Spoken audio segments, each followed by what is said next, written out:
you today to see all of these wonderful faces. The future is staring at me, and I'm very excited about that because somebody said, I've seen the future and it's bright. And I see that future in each and every one of you. So let me tell you a little bit about my journey. I'm a Detroiter, just like many of you. I went to Osborne High School, regular kind of girl. Went through the challenges of high school, went to Oakland University. I know what it's like to show up on a small campus. I chose a small campus because I didn't want to deal with a lot of, I'm not a Michigan Stater. I like to be able to know the people that I'm going to be spending some time with. So I kind of chose that university and through there got married. But ultimately, and had a family. But ultimately, what drove me into business was my father, first of all, owned a barbershop, and he also worked for a Ford Motor Company as a hydraulics man, a journeyman.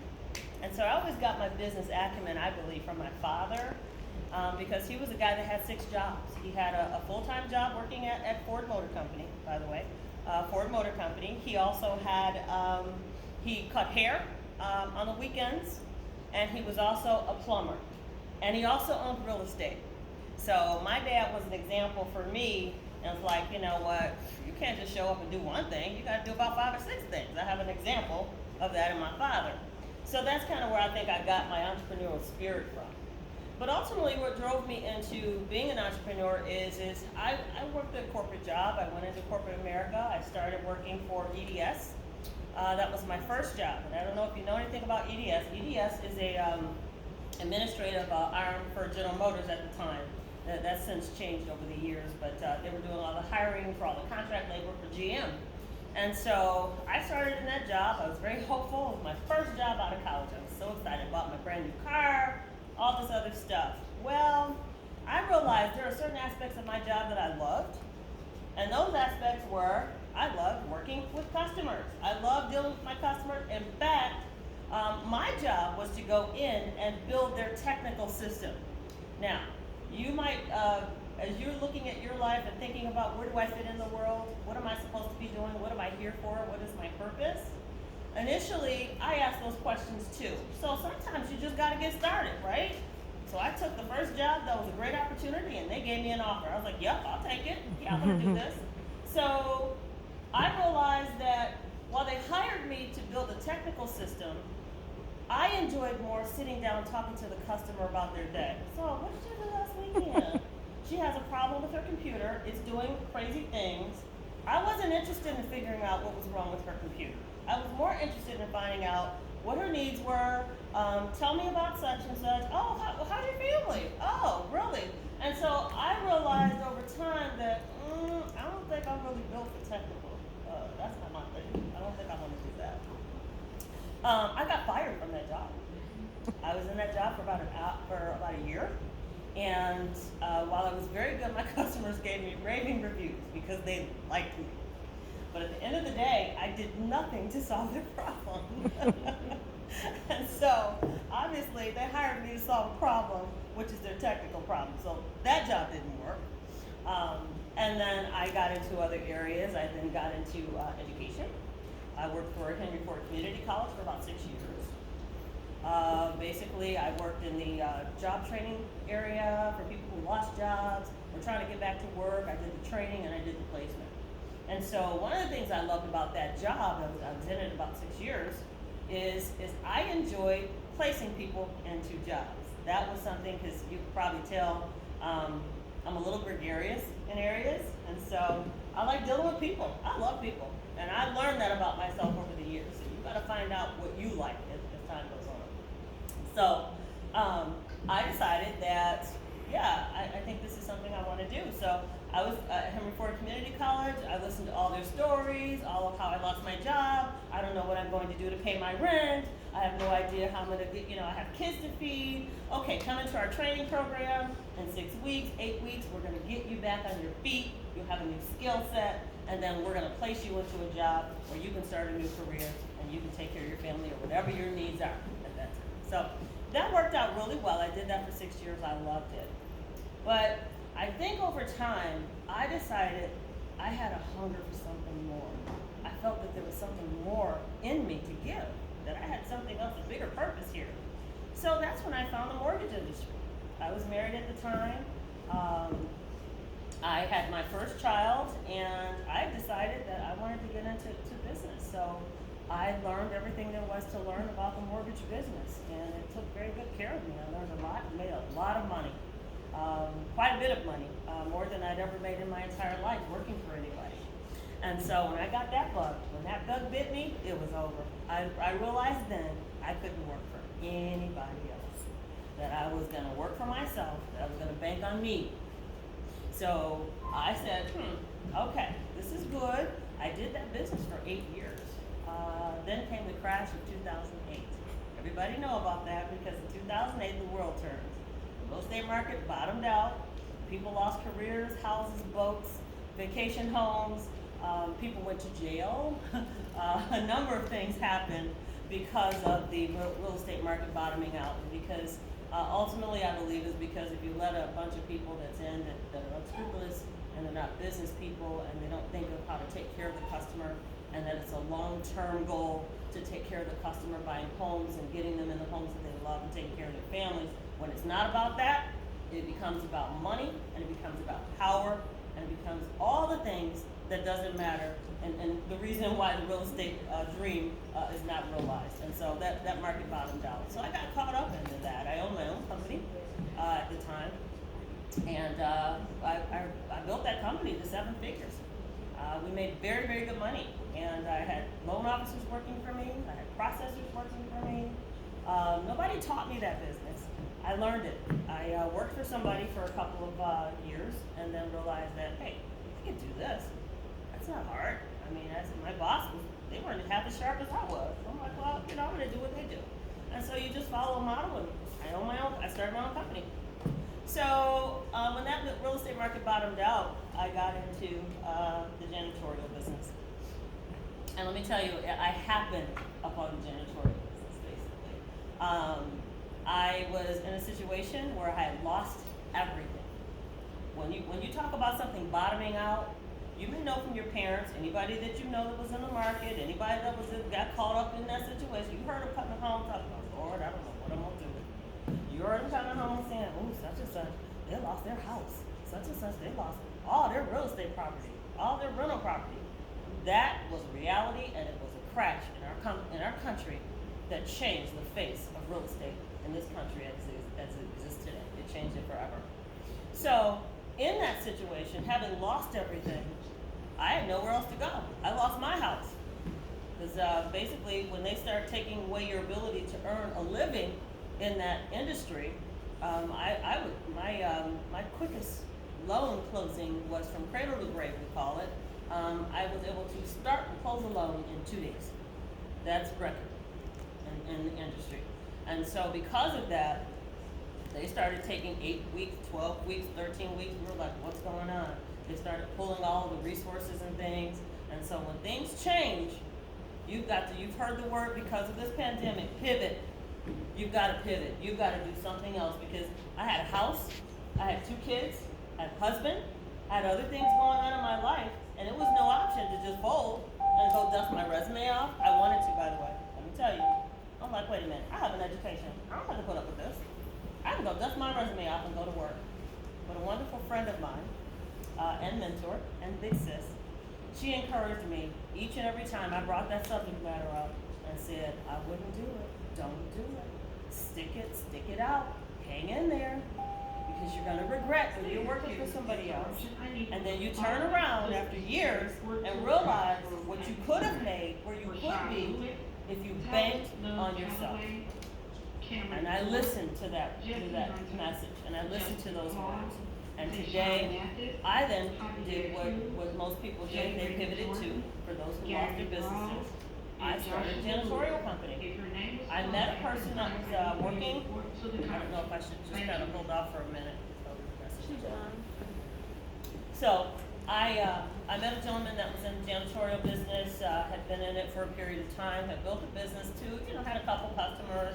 They were doing pretty well. He was growing the business, and basically he decided to walk away. He hired me as a director to manage the business, and I wanted to test it out and see if this is something I wanted to do. I didn't know anything about janitorial. I wore suits to work. I dealt with paperwork. I sat at a desk every day and I pushed files. And I closed files and I talked to customers. I worked numbers and I made sure that those numbers matched. And I went to closings. That was my life. Well, I had to take that skill set that I had in the mortgage industry and what all the skills that I learned there, and I had to transition those skills to now figure out how I'm gonna run a janitorial company. I'm like, what? Isn't that like cleaning toilets? That was my initial reaction. I'm like, I'm not cleaning nobody's toilet. I don't even know how to do that. I don't like to clean mine. So I got to a point where I realized, okay, let's see, what about this business I do like? So he hired me as a director to see if it was something I wanted to do.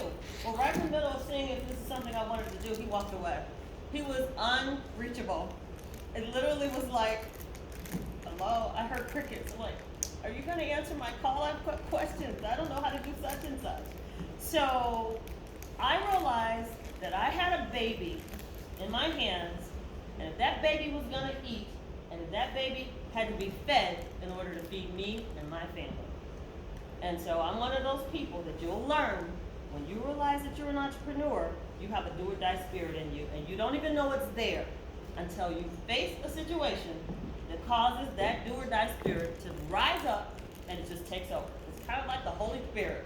You're sitting there and suddenly it's like, whoo, I don't even know what's going on. I just came to a point where I said, okay, he walked away from this business, I gotta make this work. I went to my customers and said, he is no longer in business. I said, I'm taking over the business. Here's what we're going to do. Your needs will still be serviced. I'm going to take care of you. We're gonna still do what you expect. We're gonna still move forward. And I also had to grow that business. So I was faced with a situation where now I've gotta make this thing do or die, because now all the bills, the responsibilities, the payroll, everything was on my back now, not his, because he's walked away. I made this business work. Let me tell you the downside to that. There were times when, early on in this business, I had to learn from my staff. I literally had about 5 staff members that were working for me, and one guy knew how to do floors. And one of my biggest customers called me and said, Cassandra, we need our entire church lower level floor, gym, everything. We need it stripped and waxed, and I need it done in a couple days. Can you get that done? Well, let me tell you something about business. When you're in business, you don't want to lie to the customer, but doggone it, you don't want to tell them no all the time. Because guess what? Your customer has the ability to go somewhere else. And if you want that business, and you want that money, and you want to maintain them as a customer, you're going to figure out how to get it done. And I did. So I had a situation I was faced with. I'm like, I have never stripped and waxed the floor. All my staff members, they were doing something else. I had one guy and me that showed up for this job. Now this job was a 5-person job. 2 people showed up for a 5-person job. And the square footage was as long as some of these hallways in your school. Take that and double them. This by this and as long as they are. It was huge. I think it was about at least 10,000 square feet, minimum. In my business, you'll figure out what that looks like over time. But it was huge. And we had to move the furniture off the floor. So if you think about doing something to this room, you see all these chairs and things, if these were movable chairs, if I had to clean these carpets, if they were movable, I have to move every one of these seats off of this floor to get to the carpet. And that takes labor, and that takes hours, and that takes time. And sometimes the customer doesn't necessarily pay for you to do all of that, because they assume you got 5 people to do a job that you should have 2 people show up to do. That's where an entrepreneur rises to the occasion. No matter what, I had a deadline. And by the morning, I had to make sure that those floors were done. We had a couple days of prep. I've been working with this guy. And let me paint a picture for you. I'm a single mom at this time. I'm divorced. My children were little. My girls were 10, 11, 10, and well, they're 8 years apart. 10 and one was about 10, whatever. They were young. I left young kids at home, right? I left them at home by themselves while I was out at night working late on the floor, stripping and waxing. Let me tell you something. I am in a male-dominated industry. Period. Now I'm a girly girl. I mean, look at me. Okay, I wear heels. I like wearing suits, pants, and jewelry, and lipstick, and all that stuff. But when you're stripping and waxing the floor, because this is my business, all this went back. Ponytail, no lipstick. We had on some gym shoes, dirty pants, because it's a very dirty job. You see your hallway floors out there? I think Dirt Group or whatever, they do, DM Bird Group, they do the schools in this area. And their job is to keep your floors beautiful. And so when you're not here over the summer, they are stripping and waxing those hallway floors to make sure that they shine and pop when you walk back in after your holiday breaks and things like that. And it's their job to also maintain those floors while you're away. So when you walk in and they look good and you don't see spots and gum you threw on the floor yesterday that you didn't pick up, when you see all of that stuff and it's gone the next day, somebody had to do that. Well, that's what I do. That's what my company does, and the people that work for me. So back to my floor story. I was working one night very late. My children were at home. I fed them and I left. And I realized, I'm like, what am I gonna do? Mike worked for me. Mike had to finally go after 15 hours. 15 hours on this floor. And I began to think, I'm almost done. I don't have any help now, and it's up to me. What am I gonna do? I'm not an expert. I'm not a floor expert. I run the freaking company. How am I gonna do all this myself? And I just prayed. I kneel down and I said, God, if this is gonna happen, it's gonna be you and me. Because I don't know what I'm doing. I've been able to learn and glean from him. I said, at the end of the day, my customers gotta walk in here and see that this floor is beautiful and what they expect and pay for. Is in business, and I'll talk a little bit more about business as I talk through these stories. In business, you're not in business until the person writes the check, right? It doesn't matter. I don't care what you talk about. I don't care what you've done, how hard it was, how difficult it was, how you spilled things, or how the report didn't look right the first time and you had to do it 6 times over. None of that matters when you run your own business. The only thing that matters is the end result. And the end result is what the customer pays for. They don't pay for your headache in between. They don't pay for the fact that your staff walked off the job. They don't pay for the fact that you knocked over a bucket of water. You had to redo that floor again. They don't care about that. That's your problem. They're going to write the check, and your job and only objective as the person that's the owner of the business is to get that money. Period. Get paid. Because you've got payroll. You got to pay the people that showed up on the job. You got to pay the people that loaned you the equipment to do the job. You got to pay the people that you bought your wax from. All of that stuff. That's got to be done. So there's no other option. It's not like, well, I'm just gonna walk away from this because I don't think they were fair, and I don't think they don't care about any of that. You can have an attitude if you want to, but you'll be broke. So as an owner, you have to decide, hell or high water, I'm gonna get this done. And you gotta do it right. So, in this situation, my staff left, I was working by myself, and I grabbed a machine, and I saw Mike use it, and I knew what it meant. It was a buffer. You've probably seen a buffer. It's round, huge, I can't even lift it myself. It's not easy to lift. You put a pad under it, and you plug it in, and you put it at your waist, and you sit, and you move like this. And that wheel cleans the floor, just like that. And I buffed that floor, and I cleaned that floor, and I followed the technique that my staff taught me, and that I learned to do on my own. Came the morning, after about 20-something hours, working on this floor, I looked at that floor and said, they're gonna write this check, and they're gonna be happy. My customer called the next day, oh, Sandra, the floors look so great. Oh my gosh, you and your staff, you're just so good. We just really appreciate you. This customer was with me for 9 years. That's 9 years of sending buying your car, paying your mortgages, sending your kids to schools, making sure you buy clothes and feed your children. That one customer meant it was gold to me. So I can't allow one wax job where somebody didn't show up to stop me from taking care of my family and from satisfying that customer. So why do I say all of this? Why do I tell you these stories? I tell you this because while entrepreneurship is exciting, and you think of it as like, hey, I own my own business, I run things, I can buy what I want to, I can shop where I want to, I can go where I want, do what I want, that may be the case. But you've probably heard this term, and I like to say it now and then, there's a cost to being the boss. And that cost is real. It sounds good until something doesn't go the way you anticipate. And it's the same, if you think about it, it's the same as with mothers that run households, single moms, single dads, anybody that's responsible for getting something done and the responsibility falls on your shoulder, the same thing exists. Which is why I don't encourage you, if that's the case, to whatever you do, try to do it in a situation where you're not doing it alone, because it's hard. So when you go back to entrepreneurship and you're deciding where you're going to be, I got, recommendations, I've got accolades and things like that on that one particular job, but it was hard.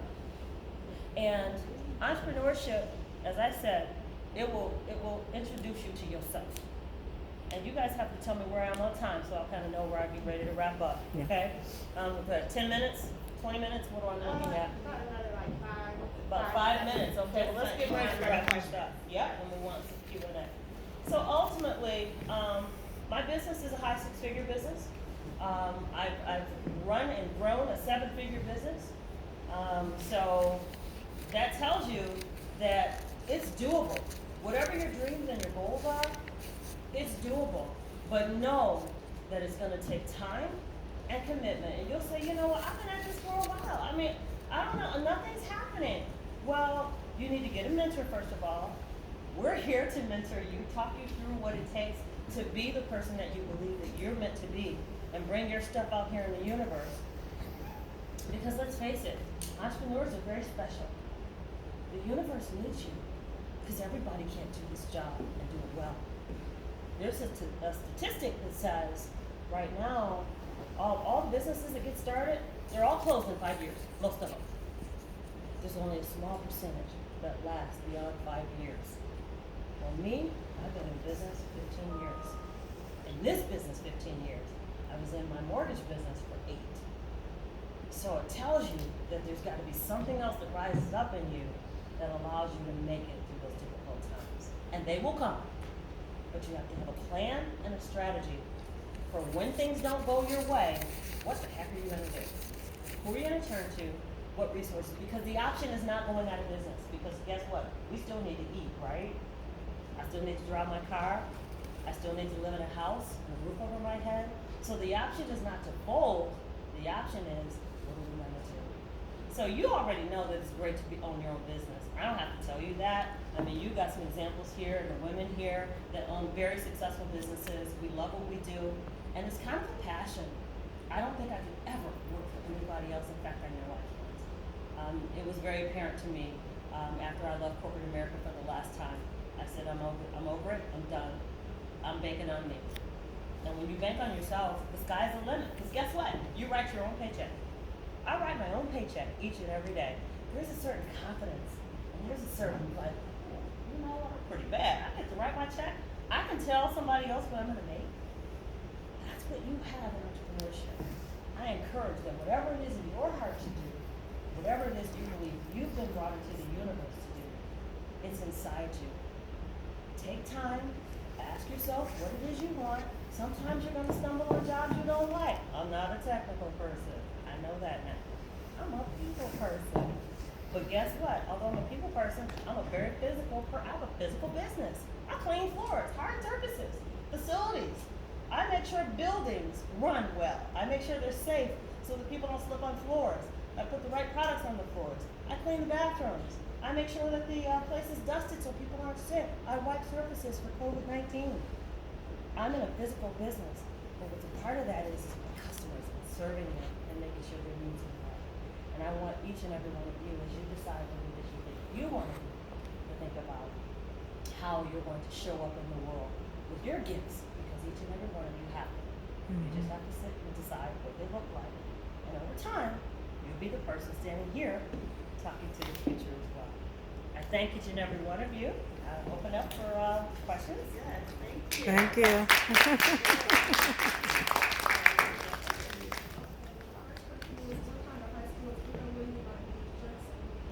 I can't hear you. I'm having a hard time hearing you. Because I'm far enough from you. Okay. It's okay. What kind of high school students were you? What are your strengths and weaknesses? That's a very good question. You know what? I was a C student. I was a big time C student. There is a saying out there that C students hire the A students. It's a business saying, and it's real. If you Yeah. think about it, those people that, they're not necessarily the smartest. The people that are extremely scholastical, some of those people may go into medical and they have the ability to go into the brain surgeons of the world, the attorneys of the world. So certainly we are not saying that if you're an A student, you're not going to make it. But what I can tell you is as a C student, you have to work hard. But part of being a C student is I wanted to enjoy other things in my life. I wanted to learn. My brain was so creative. I'm like, oh, I could do this, and this. Oh, wait a minute, shoot, I got a test tomorrow. I didn't study that long. Let me see. And then when it turns out, yeah, you get your C, but hey, I got these things done. I was able to handle this over here, and I learned something, and went to the bar. So that's the kind of student I was. How did your high school equip for you in your entrepreneur journey? Say it again. How did your high school equip you for your entrepreneur journey?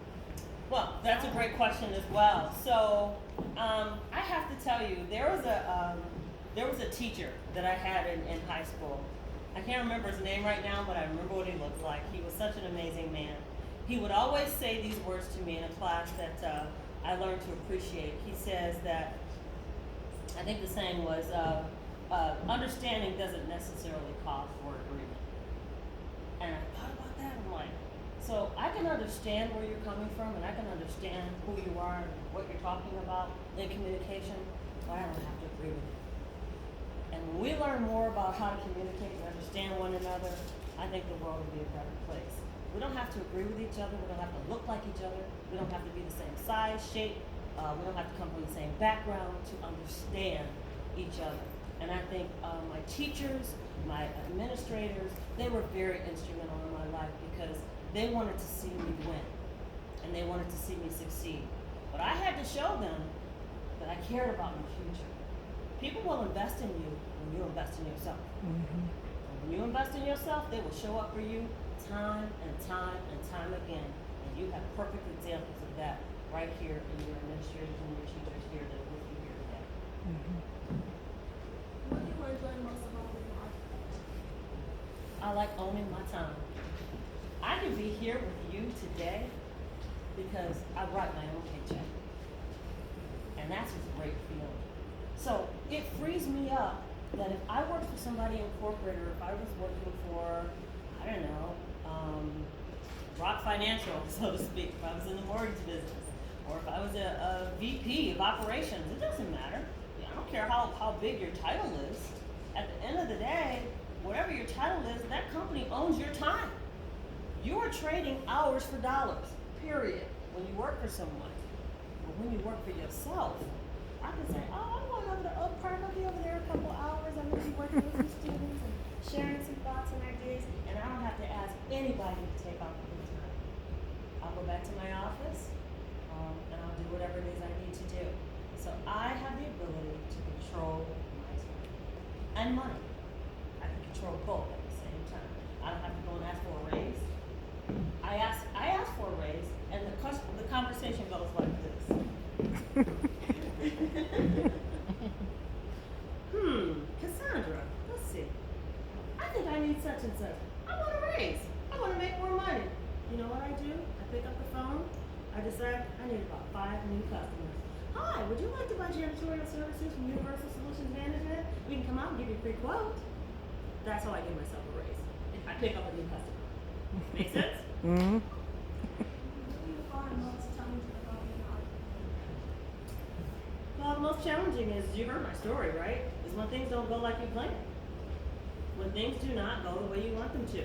When there's not enough money in the kitty for payroll sometimes.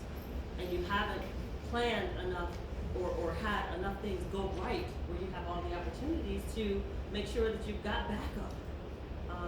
Challenges are sometimes when you're working on a problem, you're trying to figure out how to solve an issue, how to grow the company. What's the next phase? I've recently opened up, I love being an entrepreneur so much, I've recently opened up an online business. It's called Boss Lady School of Love and Life.